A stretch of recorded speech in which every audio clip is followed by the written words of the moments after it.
Good morning student. आज वापस से आपके लिए लेके आए हूँ एक बहुत ही खूबसूरत सा चैप्टर है जिसका नाम है Satyavir Socrates. Standard 12 and Gujarati का ये बहुत ही खूबसूरत सा चैप्टर में से एक है। नाउ यहाँ पर नाम लिखा गया है that is Satyavir Socrates. Socrates एक व्यक्ति का नाम है, एक दार्शनिक का नाम है, एक अच्छे महापुरुष का नाम है और उसके आगे लगाया गया है सत्यवीर। सत्य बोलना आसान काम नहीं है।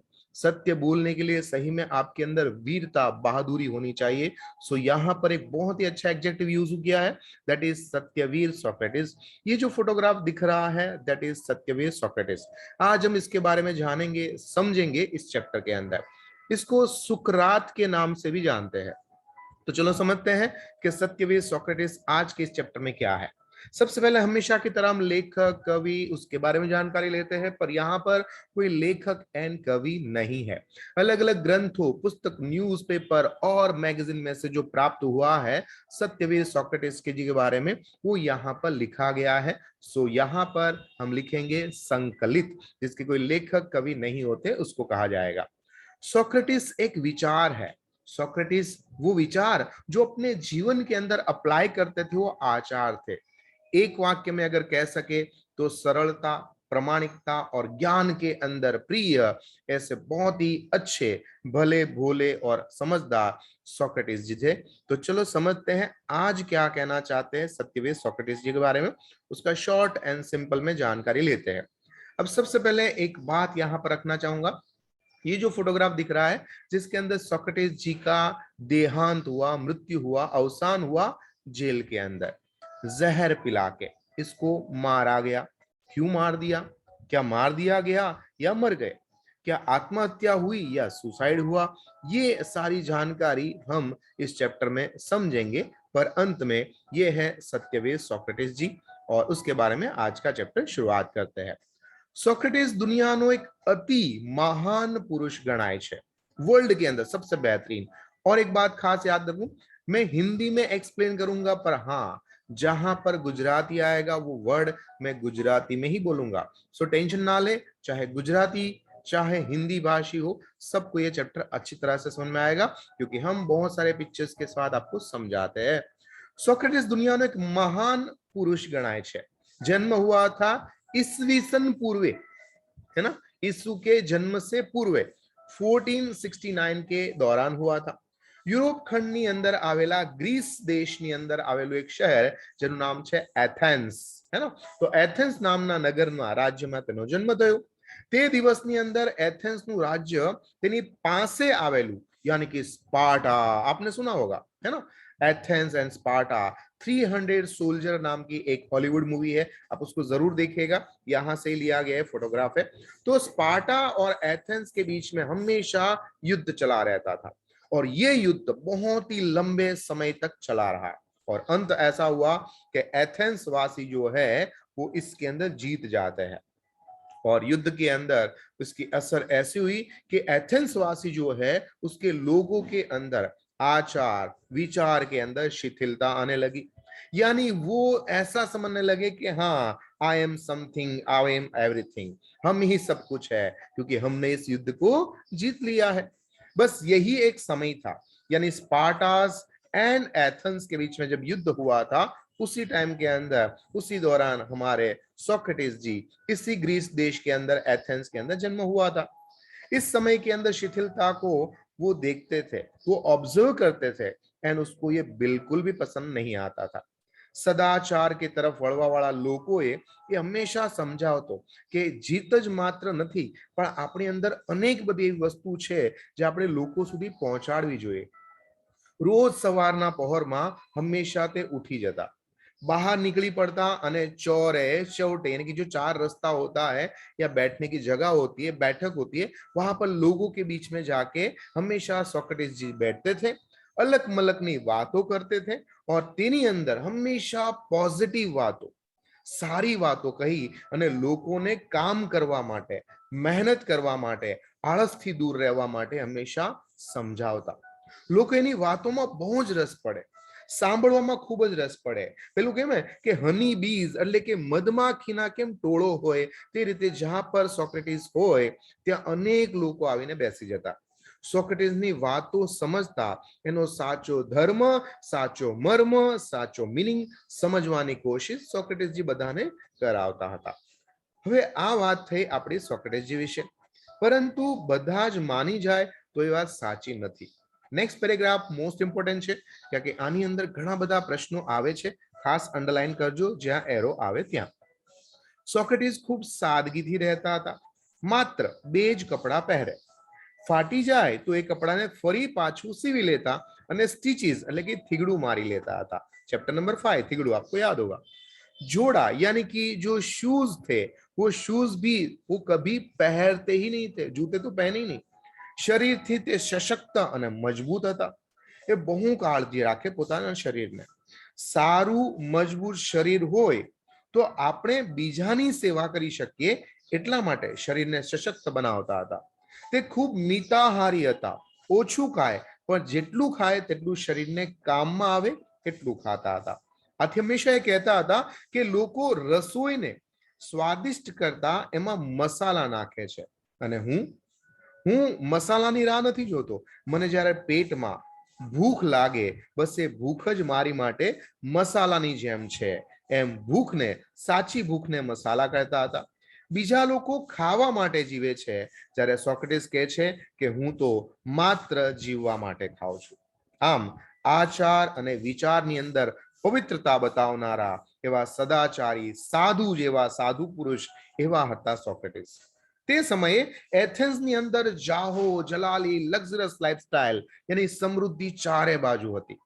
એથેન્સ વાસીઓ જાત મહેનત કરવા માટે ક્યારે આગળ ન આવે. બસ કામકાજ કરવાનું હોય, રાજાનું કામકાજ કરવાનું હોય, મંત્રી સેનાપતિનું કાર્ય કરવો, ઓર્ડર આપવાનું, બસ એની અંદર રૂઆબદાર માણસની જેમ કામ કરે. અને જે સામાન્ય કાર્ય કરનારા હોય એટલે કે મોચી, સુથાર, લુહાર, કારીગરો, આ લોકોને તેઓ હલકી કોટીના માણસો ગણતા હતા. આમ એથેન્સ વાસીઓ જાત મહેનતને વધારે આદર ન આપતા જોઈ સોક્રેટિસને બહુ ટેન્શન થતું કે ભાઈ આપણે તો સામાન્ય કાર્ય કરવું જ જોઈએ. ઘરનું સામાન્ય કાર્ય કરવાથી શું ખરાબ છે? અને જો આ લોકો સામાન્ય કાર્ય કરે છે તો એની અંદર શું ખરાબી છે? અમે સમજાવવાની કોશિશ કરતા અને પોતે માનતા હતા કે જાત મહેનતના કામ કરનારા કારીગરોમાં અને જે રાજાની સાથે કાર્ય કરે છે એવા રાજનીતિજ્ઞોમાં, કવિઓની અંદર કોઈ પણ પ્રકારનો ભેદભાવ ન હોવો જોઈએ, કંઈ પણ અણસમજનું પ્રમાણ ન હોવું જોઈએ. આવા સારા અને ઉચ્ચ વિચારવાળા હતા આપણા સોક્રેટિસજી. તો આ બાબતને ખાસ અંડરલાઈન કરજો કે જોડા નહોતા પહેરતા હતા, કપડા હંમેશા સાદગી વાળા જ હંમેશા રાખતા હતા. આ બધી બાબતોને ખાસ અંડરલાઈન કરીને ખાસ કરીને એ બાબતનું ધ્યાન રાખવાનું કે that is the most important question જે હંમેશા વારંવાર પૂછાય છે શોર્ટ આન્સરની અંદર, તો યાદ રાખજો. હવે એક કિસ્સો સમજાયો છે. એકવાર સોક્રેટિસે કોઈએ પૂછ્યું કે સોક્રેટિસજી, તો કે હા, અચ્છા એ બતાવો કે માણસ માટે ઉત્તમ શું છે, બેસ્ટ શું છે? એટલે સોક્રેટિસે કહ્યું કે પોતાની આવડત કેળવવી. જો ભગવાને, ઈશ્વરે, અલ્લાહે બધાને અલગ અલગ બનાવ્યા છે. કોઈ રમત ગમતમાં સારા છે તો કોઈ લિટરેચરમાં, કોઈ મેથ્સ સાયન્સમાં સારા છે તો કોઈ બિઝનેસમાં, કોઈ લુકમાં સારા છે તો કોઈ શરીરમાં સારા છે. આ પોતાની આવડત, આ પોતાની ક્વોલિટીને જોવી, સમજવી અને તેને કેળવવી, મતલબ એને ડેવલપ કરવી, એ તમારો ફરજ છે. કારણ કે ભગવાને બધાને યુનિક બનાવ્યા છે. આમ પોતાની આવડત કેળવી, પોતાની ફરજ અને જે કાર્ય છે તેને અદા કરવાનું, બસ આટલું જ કાર્ય કરે તે માણસ ઉત્તમ એટલે કે બેસ્ટ છે. ખેડૂત હોય તો પોતાની સારી રીતે ખેતી કરે, વૈદરાજ હોય એટલે કે ડોક્ટર હોય તો સારી રીતે બધું વૈતરું કરે એટલે કે બધાને સારી રીતે મદદ કરે, રાજનીતિજ્ઞ હોય તો રાજ્યનો વહીવટ સારી રીતે ચલાવે. પણ જે માણસ કશું જ કરતો નથી તે માણસ પોતાને નહીં ઈશ્વરનો પણ યોગ્ય સેવક નથી. આમ યાદ રાખો કે જો આપણે ઉત્તમ બનવું હોય તો આપણે આપણું પોતાનું કાર્ય, આવડતને સમજી અને ફરજને અદા કરવી. માણસ જો ઉપયોગી અને જરૂરી કામ કરતો હોય તેમાં કોઈ પણ પ્રકારનું શરમજનક કશું પણ નથી. હા, જો સૌથી વધારે શરમજનક હોય છે તો એનું નામ છે એદીપણું એટલે કે આળસ કરવી. તે એકવાર સોક્રેટિસના એક મિત્રએ કેટલાક દિવસથી એને મળ્યા ન હતા અને અંતે એ ઉદાસ હતા એટલે તેની પાસે આવ્યા અને કીધું કે ભાઈ શું થયું? સોક્રેટિસે પૂછ્યું કેમ ઉદાસ છો, કઈ તકલીફ છે?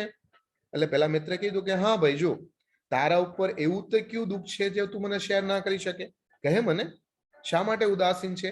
તો સોક્રેટિસના મિત્રએ તેને કહ્યું કે જો ભાઈ એવું છે કે હમણે 14 નિરાધાર, જેને કોઈ આધાર ન હોય એને નિરાધાર કહેવાય, 1414 સ્ત્રી તેને મારે રાખવાની છે, સમજાવવાની છે અને સાથે સાથે તેનું ભરણ પોષણ પણ કરવાનું છે. એટલે કે સ્ત્રીઓને નવવાનું મારા માથે આવ્યું છે. હમણે જે પ્લેગની બીમારી આવી તેના કારણે તે બધી સ્ત્રીઓના, કોઈના પતિદેવ તે કોઈના પુત્ર, આ બધા મૃત્યુ પામ્યા. હવે બધી સ્ત્રી મારા રિલેશનમાં છે એટલે એ બધાને સાચવી મારી જવાબદારી છે. પ્લેગમાં એ બધાનું મૃત્યુ થયું.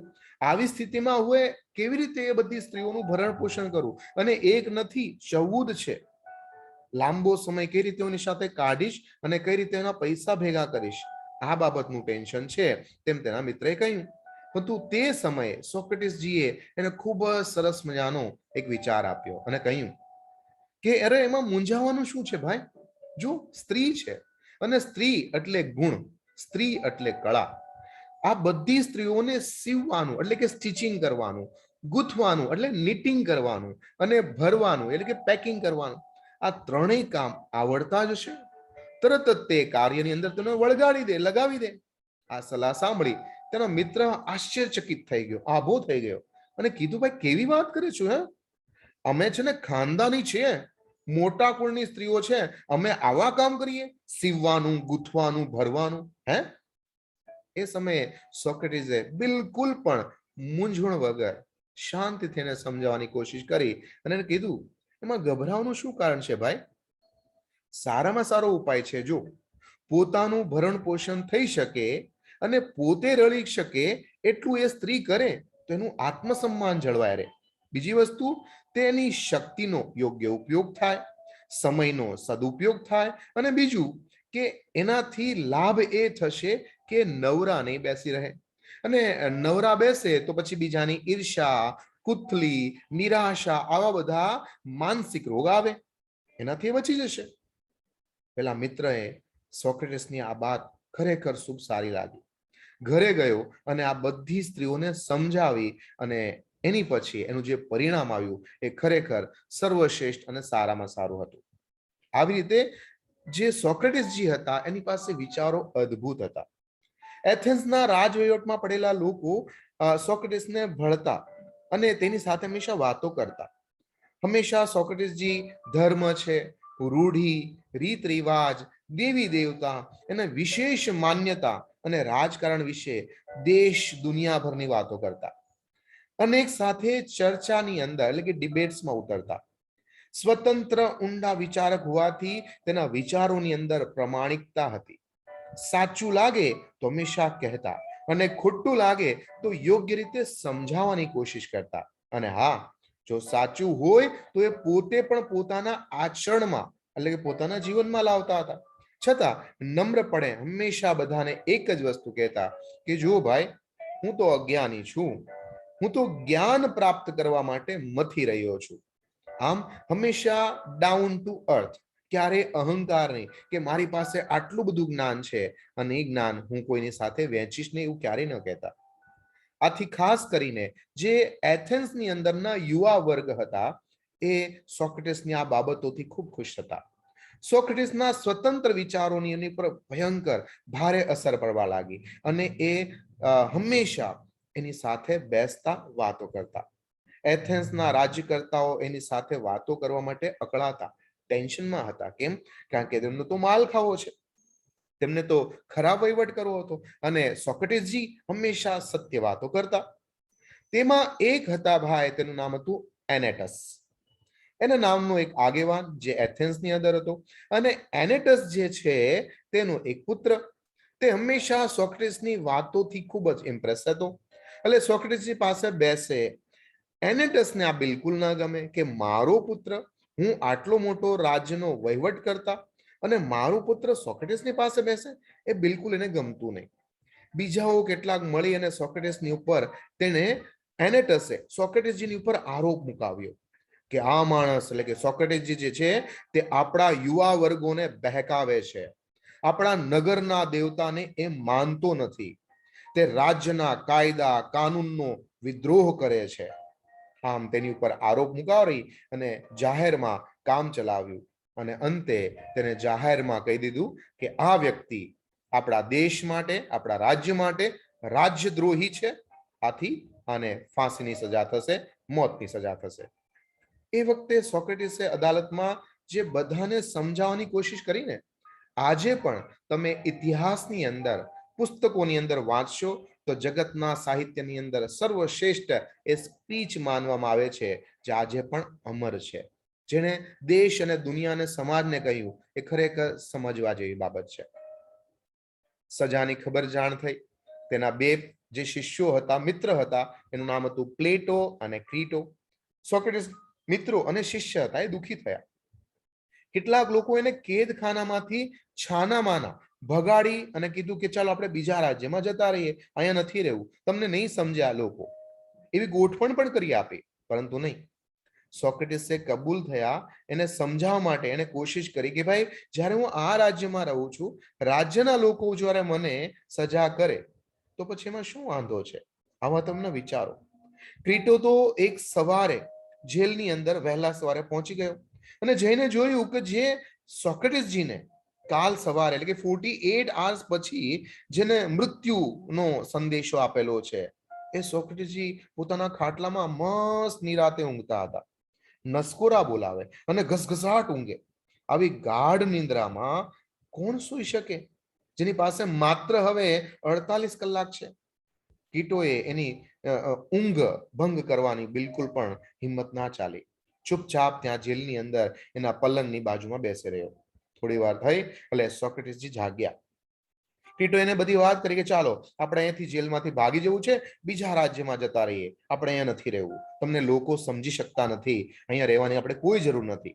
કીટો કે હું એટલા માટે તમારી માટે આ જેલમાં આવ્યો છું. પરંતુ સોક્રેટિસે કહ્યું નહીં, ના ભાઈ ના. તેને તરત જ તે ના પાડી અને માથું ધુણાવી અને જે કહ્યું એ ખરેખર સમજવા જેવું છે. તેણે કહ્યું કે એથેન્સ વાસીઓ ભલે મને અન્યાય કર્યો, એથેન્સના કાયદાએ ભલે મને અન્યાય કર્યો, પરંતુ બીજા અન્યાય કરે અને તેની આપણે પણ અન્યાય કરવો, શું આ યોગ્ય છે? શું આ ન્યાયયુક્ત છે? જૂઠાણાનો જવાબ જૂઠાણાથી આપવો, પાપનો સામનો પાપથી કરવો, આ વ્યાજબી નથી ભાઈ. એમ મેં હંમેશા કહ્યું છે અને મેં કહ્યું છે તો એને માનવું પણ જોઈએ. એટલે એથેન્સ વાસીઓએ જો મારા પર અન્યાય કર્યો હોય તો પણ ચોરી ચૂપીથી ભાગી જવું એ મને છાજે નહીં. વળી આજ સુધી અહીંના બધી જ ધારા ધોરણ કાયદા કાનૂનને મેં પાળ્યા છે. અહીં હું ઉછેર્યો છું, અહીંના નિયમો મુજબ મેં લગ્ન પણ કર્યા, લશ્કરમાં સેવા પણ આપી અને બધું મેં સ્વેચ્છાથી સ્વીકાર કર્યું. હું ગમે ત્યારે આ રાજ્યને છોડી અને બીજા રાજ્યમાં જઈ શકતો હતો. અહીં વસવાનું મને કોઈ ફરમાન નહોતું આપ્યું ભાઈ કે તમે અહીં જ રહો. અહીં રહી અહીંના નાગરિકતાની જગ્યાએ બધા જ મેં હકો સ્વીકાર કર્યા, જવાબદારીને સ્વીકાર કરી લીધા અને આજ સુધી જ્યારે બધા જ હકનો લાભ મેં લીધો અને આજે રાજ્યના લોકો જો મને ગુનેગાર કહે છે અને હું ભાગી જાઉં, માનો કે મને અન્યાયની રીતે અહીં કાયદા મુજબ એને સજા ફરમાવી છે, તો હવે મારે આ સલાહને માનવી જોઈએ, નાસવું ન જોઈએ. શહેરના તમામ કાયદાના પાયોને મેં ધક્કો પહોંચાડ્યું એવું થશે ને એ જ રીતે રાજ્યને તેમ સૌ નાગરિકને મેં નુકસાન પહોંચાડ્યું એમ થશે. આથી હું અહીંથી ભાગીશ નહીં. ક્રીટો બોલ, આવું કરાય? આવી રીતે ક્રીટોને પણ પ્રશ્ન પૂછ્યો. આમ કરવું એ પાપની સામે પાપ કરવા જેવું છે, અન્યાયની સામે અન્યાય કરવા જેવું છે. કે ભાઈ કૂતરો આપણું મોઢું ચાટી લે તો આપણે કૂતરાનું મોઢું ચાટવા ન જવાય. આપણે જ્ઞાની છીએ, આપણે સમજદાર છીએ. આમ સમજો. ક્રીટો બિચારો શું બોલે, તેને એની વાત સમજી અને સ્વીકાર પણ કરી લીધી. અંત એવો આવ્યો કે એ જ સમયે એથેન્સમાં ઝેર આપી અને મોતની સજા કરવાનો ફરમાન હતું. સોક્રેટિસને કેદખાનામાં ઝેરનો પ્યાલો આપવામાં આવ્યો. જેલના અધિકારીઓ રડતા રડતા એની પાસે આવ્યા. સોક્રેટિસે હસતા હસતા પોતાના મોઢા પર એ ઝેરનો પ્યાલો એ રીતે પી ગયા જાણે શરબત પીતા હોય, આનંદથી પી ગયા. આમ મૃત્યુને વશ થયા અને એથેન્સ વાસીઓએ આ રીતે પોતાના એક મહાન પુરુષને ઝેર પાઈને આ જગતમાંથી સદાય વિદાય કરી આપ્યા. પરંતુ સત્યને ખાતર મોતને વળગનાર સત્યવીર સોક્રેટિસ આજે પણ દુનિયામાં અજર અમર છે. અને જ્યાં પણ સત્યની વાત આવે, આચાર એ જ પ્રચારનું કારણ છે. જે તમે વિચાર કરો ને એ જ તમારો પ્રચાર છે. જે વિચારો તે પ્રમાણે કરો તો તમારી પબ્લિસિટી એ જ થશે. આમ સરસ મજાનું આ ચેપ્ટર જેનું નામ છે સત્યવીર સોક્રેટિસ. આશા કરું છું તમને યોગ્ય રીતે સમજાવી શક્યો હશે. જો તે છતાં કોઈ પણ પ્રકારની તકલીફ આવતી હોય કમેન્ટ્સ કરજો. જો સારું લાગે 2 મિત્રો સુધી પહોંચાડજો. નેક્સ્ટ વિડીયો આવશે આના ક્વેશ્ચન આન્સર માટે. ત્યાં સુધી મને આજ્ઞા આપો. તમારો દોસ્ત, તમારો મિત્ર, તમારો ગુરુ Mahendra Joshi. Thank you very much.